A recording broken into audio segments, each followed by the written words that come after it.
श्रीवेङ्कटेश्वरस्तोत्रम्। कमलाकुचूचुककुङ्कुमतो नियतारुणितातुलनीलतनो कमलायतलोचनलोकपते विजयी भव वेङ्कटशैलपते। सचतुर्मुख षण्मुख पञ्चमुख प्रमुखाखिलदैवतमौलिमने शरणागतवत्सलसारनिधे परिपालय मां वृषशैलपते। अतिवेलतया तव दुर्विषहैरनुवेलकृतैरपराधशतैः भरितं त्वरितं वृषशैलपते परया कृपया परिपाहि हरे।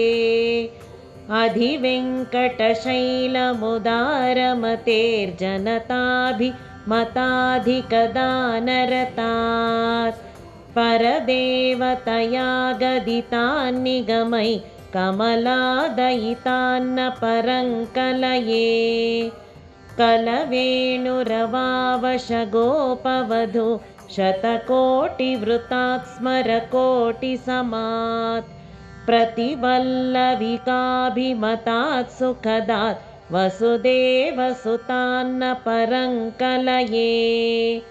अभिरामगुणाकरदाशरथे जगदेकधनुर्धरधीरमते रघुनायक राम रमेश विभो वरदो भवदेवदया जलधे। अवनीतनया कमनीयकरं रजनीकरचारुमुखाम्बुरुहं रजनीचरराजतमोमिहिरं महनीयमहं रघुराममये। सुमुखं सुहृदं सुलभं सुखदं स्वनुजं च सुखायममोघशरम् अपहाय रघोद्वयमन्यमहं नथ कञ्चन च कञ्चन जातु भजे। विना वेङ्कटेशं ननाथो ननाथ सदा वेङ्कटेशं स्मरामि स्मरामि। हरे वेङ्कटेश प्रसीद प्रसीद प्रियं वेङ्कटेश प्रयच्छ प्रयच्छ।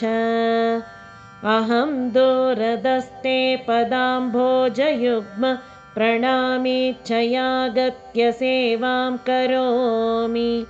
सकृत्सेवया नित्यसेवाफलं त्वं प्रयच्छ प्रयच्छ प्रभो वेङ्कटेश। अज्ञानिना दोषान् शेषान् विहितान् हरे क्षमस्वत्वं क्षमस्वत्वं शेषशैलशिखामणे।